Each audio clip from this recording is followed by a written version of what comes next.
Hey, new teachers! So, you're stepping into the classroom for your first 6 months. You're probably wondering, what's the biggest challenge? Well, it's creating a space where learning can actually happen. And in this explainer, we're going to give you a really powerful, practical framework to get you there. All right, so here's what we've got on tap. First, we're going to tackle the big challenge that every single new teacher runs into. Then, we'll get into the good stuff, the 3 pillars of a successful classroom. That's structure, instruction, and discipline. And then we'll wrap it all up by showing you how these pieces fit together to help you become that proactive teacher you want to be. Okay, so let's jump right in with the main challenge. A lot of new teachers think it's all about behavior management, right? Like just keeping the kids in line. But honestly, the real goal is so much bigger and way more important than that. So, what is that bigger goal? It's this. How do you build an environment where real, effective learning can actually happen? Look, it's not about getting a perfectly silent classroom. It's about creating a space where you can teach your best and your students can learn their best. We're talking about building a productive, positive vibe right from day one. And the solution? Well, it comes down to mastering 3 things that are totally interconnected: structure, instruction, and discipline. Now, these aren't just separate items on a checklist. No way. Think of them like the 3 legs of a stool. If one leg is shaky, the whole thing is going to fall over, right? But when all 3 are strong and working together, that's when you get that solid, supportive classroom you're aiming for. Okay, so let's start building that stool. We're going to begin with the first leg, which is really the foundation for your entire day in the classroom: structure. So what do we mean by structure? Well, think of it like the skeleton of your classroom. It's the predictable framework that holds your whole day together. And I mean everything, from how the furniture is set up to the routines that tell students how to do things. How do we come into the classroom? How do we hand in our assignments? How do we ask for help? Structure gives them the answers. And look how practical this gets. When we talk about clear routines, it could be something as simple as having a do now on the board every single day. That way students know exactly what to do the second they walk through the door. Or for transitions, maybe you use a 1-minute timer or a specific song to signal it's time to clean up. These little things, they're game changers. They get rid of confusion, they save so much precious teaching time, and they keep the energy up.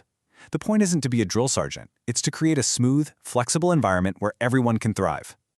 All right, so once you've got that solid structure, that foundation in place, now it's time to fire up the engine. And that engine, the thing that really drives the learning, is your instruction. Instruction. This is where all your passion and planning really come to life. It's about knowing your kids, knowing your stuff, and then connecting those 2 things in a way that actually means something. And here's a secret that's not really a secret. When your students are genuinely hooked on what they're learning, classroom disruptions pretty much disappear. I mean, think about it. We've all sat through a boring class, right?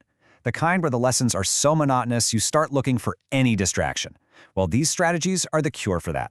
Your own enthusiasm, for starters, is totally contagious. So, for a science session, why not kick it off with a crazy "what would happen if" question?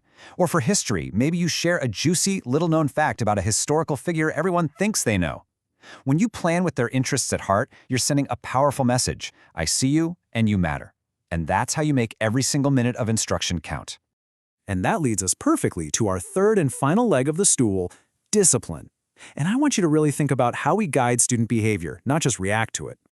Yeah, check out the keywords here: guide and promote. This isn't just about reacting when a student misbehaves. Not at all. Real, effective discipline is about being proactive. It's about teaching. You're teaching kids critical life skills, like how to handle their big emotions or how to respect other people in the room. And this right here is the fundamental mindset shift. Being reactive is like playing whack-a-mole or constantly putting out fires all day long. But being proactive, that's about fire prevention. You stop being the person who just punishes problems after they happen, and you become the teacher who sees them coming. You anticipate that restlessness right before lunch, and you teach your students the skills they need to navigate it. You're setting them up for success, both socially and in their schoolwork. So you see what happens when you put all these pieces together: that flexible structure, that engaging instruction, and that proactive approach to discipline. That's when you make the leap. That's when you become a truly proactive teacher. And being a proactive teacher means taking on this really powerful stance. It means you accept responsibility for the successes and the failures.